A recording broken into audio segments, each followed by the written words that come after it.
Hello students, हम लोग पढ़ रहे हैं प्रिपरेशन एंड प्रॉपर्टीज़ ऑफ रिफ्रैक्टोरीज, जिसमें से कुछ एग्जांपल्स हमने लास्ट क्लास में पढ़े हैं। जैसे सिलिका रिफ्रैक्टोरीज हमने लास्ट क्लास में पढ़ लिया। उसके बाद हमने फायर कलर रिफ्रैक्टोरीज भी पढ़ लिया। Then third one is alumina और बॉक्साइड रिफ्रैक्टोरीज भी हमने पढ़ लिया। उसके बाद मैग्नेसाइड रिफ्रैक्टोरीज भी हम पढ़ चुके हैं। अब आज की क्लास में पढ़ेंगे डोलामाइट रिफ्रैक्टोरीज।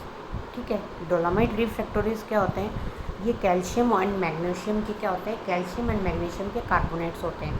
ठीक है, ये इक्विमोलर मिक्सचर होता है। इक्विमोलर मिक्सचर होता है किसका? कैल्शियम कार्बोनेट और मैग्नीशियम कार्बोनेट का। तो इसका जो ये है कैल्शियम मैग्नीशियम कार्बोनेट का होल ट्वाइस, ये क्या कहलाता है? ये डोलामाइट कहलाता है। ये क्या कहलाता है? ये जो फॉर्मूला हमारे सामने दिख रहा है, ये किसका है? डोलामाइट का होता है। फिर निस्तापन के उपरांत कैल्शियम ऑक्साइड और मैग्नीशियम ऑक्साइड में बदल जाता है। बंधक सिलिकेट प्लस वाटर ऐड करके इसकी क्या बना ली जाती है? ईंटें बना ली जाती हैं। फिर इनको 1500 डिग्री सेंटीग्रेड पर किलन में 24 घंटे तक इनको पकाया जाता है। फिर उनको ठंडा कर लिया जाता है। अब इसके गुणधर्म की बात करें तो मैग्नीसाइट ईंटों से अधिक नरम, अधिक रंध्रमय व कम मजबूत होती है। मैग्नीसाइट ईंटों से अधिक नरम, अधिक रंध्रमय व कम मजबूत होती है, किंतु सस्ती होने के कारण उनके स्थान पर प्रयुक्त की जाती है। ये क्या होती है कि जो डोलामाइट हम बात कर रहे हैं, डोलामाइट रिफ्रैक्टोरीज की, ये होती है जो मैग्नीसाइट ईंटों से क्या होती है? अधिक नरम होती है, अधिक रंध्रमय होती है, वह कम मजबूत होती है, किंतु सस्ती होने के कारण उनके स्थान पर प्रयुक्त की जाती है। तापीय आघात, नेक्स्ट इसमें जो दे रखा है कि तापीय आघात सहने का गुण भी क्या होता है? इसमें कम होता है। फिर नेक्स्ट सर्पेंटाइन मिला करके इसके गुणधर्मों में वृद्धि की जाती है।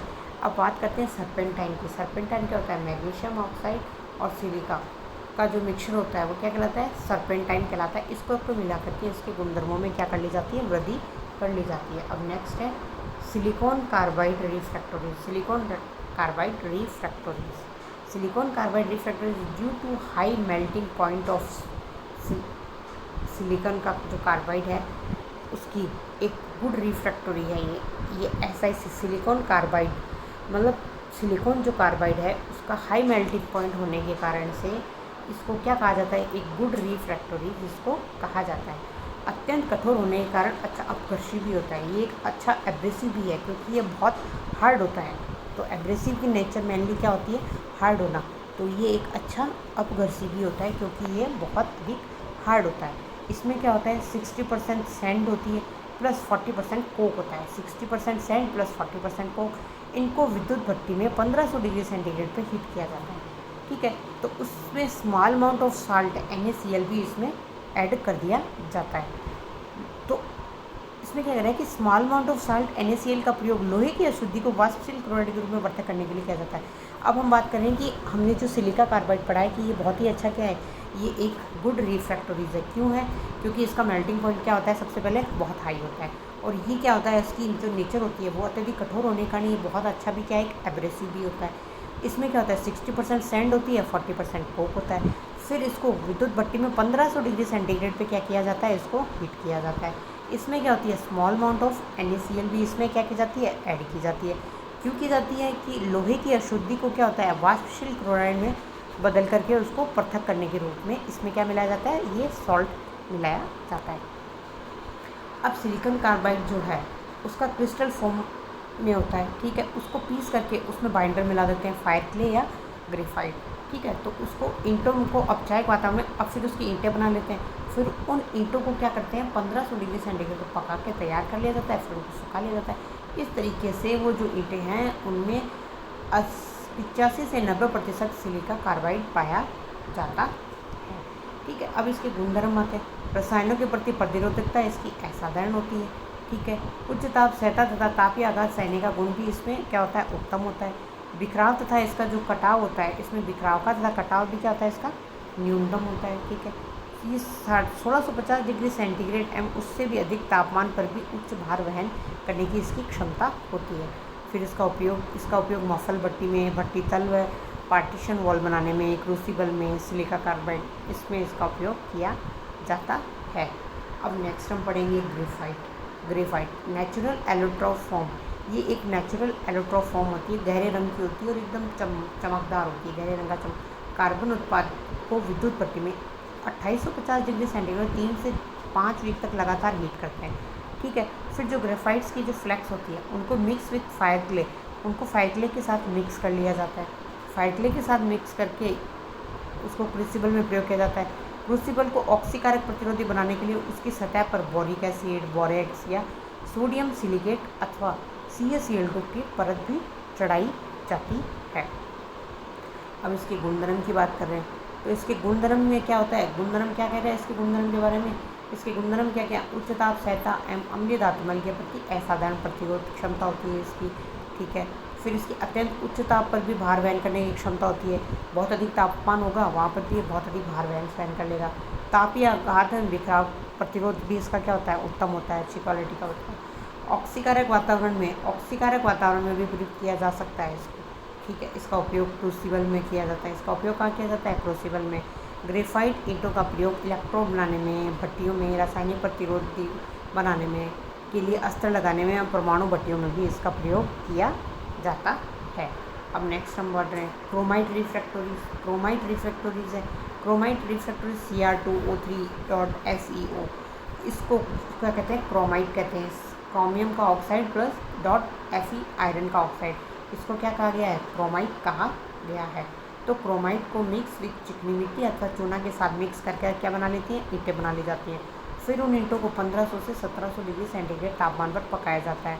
इन मेल्टिंग पॉइंट क्या होता है इन ईंटों का, 2200 डिग्री सेंटीग्रेड तक होता है। फिर गुणधर्म की बात करें तो गुणधर्म जो होते हैं वो उदासीन उच्च ताप सह पदार्थ का धातुमल के प्रति प्रतिरोध क्या होता है इसका, उत्तम होता है। ठीक है, इसमें उच्च घनत्व तापीय बिखराव का गुण भी इसमें क्या होता है, मध्यम होता है। उसमें चालकता का गुण भी इसमें क्या होता है, मध्यम होता है। 18 डिग्री सेंटीग्रेड तक इसको प्रयुक्त किया जाता है, 1800 डिग्री सेंटीग्रेड टेम्परेचर तक इसको प्रयुक्त किया जाता है। इसका उपयोग कहाँ किया जाता है, भट्टियों का अस्तर लगाने में तथा भट्टियों के तले में इनका उपयोग किया जाता है।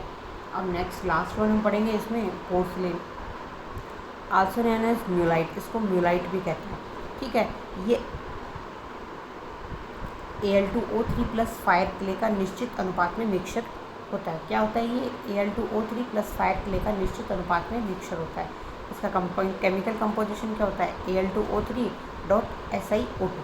इसको किस में कन्वर्ट कर लिया जाता है, गोर्क में कन्वर्ट कर लिया जाता है। गोर्क को 1600 डिग्री सेंटीग्रेड पर हीट किया जाता है, फिर पिघला करके उसमें प्लास्टिक क्ले या सल्फाइड लाई मिलाई जाती है एज ए बाइंडर के रूप में। फिर उसको ढांचे में डाल लिया जाता है ईंटों में, फिर उसको 1750 डिग्री सेंटीग्रेड पर पकाया जाता है, फिर उसको ठंडा कर लिया जाता है।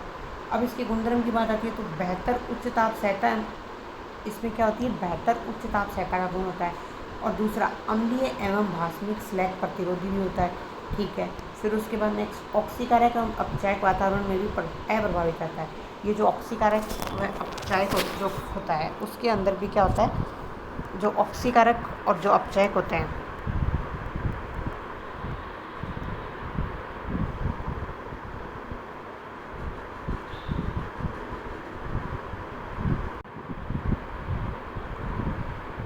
हम क्या पढ़ रहे थे, हम पोर्सलिन पढ़ रहे थे। तो पोर्सलिन के बारे में हमने ये सब चीज़ें पढ़ ली।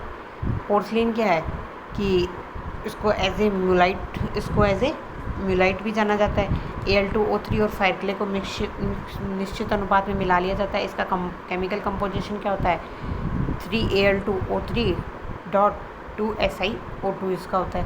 ठीक है, फिर इसको गोर्क में कन्वर्ट किया जाता है। गोर्क को 1600 डिग्री सेंटीग्रेड पे हीट करके पिघला करके इसमें प्लास्टिक क्ले या sulphide lye as a binder मिलाई जाती है। फिर इसको क्या करते हैं, आकृति में ढाल लिया जाता है, फिर उसको 1750 डिग्री सेंटीग्रेड तक पकाया जाता है, फिर उनको ठंडा कर लिया जाता है। इसके गुणधर्म के बाद उच्च तापीय चालकता होती है, तापीय आघात सहन कर सकता है, न्यून विद्युत चालकता होती है, रासायनिक पदार्थों का प्रभाव नहीं पड़ता, ऑक्सीकारक व अपचायक वातावरण में भी अप्रभावित रहता है, बेहतर उच्च ताप सहता होती है और अम्लीय तथा भास्मिक स्लैग की प्रतिरोधी भी होता है। ठीक है, इसके उपयोग की बात करें तो इसकी कीमत अधिक होती है। लंबे समय तक उपयोग में होने के कारण ईंटों के रूप में, क्रूसिबल के रूप में इसको यूज़ करते हैं। एक इसको स्पार्क प्लग, इंसुलेटर व फिटिंग के रूप में भी इसको प्रयोग किया जाता है, किसको, पोर्सलिन का। ठीक है, इसके साथ ही हमारा जो रिफ्रैक्टोरीज का टॉपिक है वो ख़त्म होता है।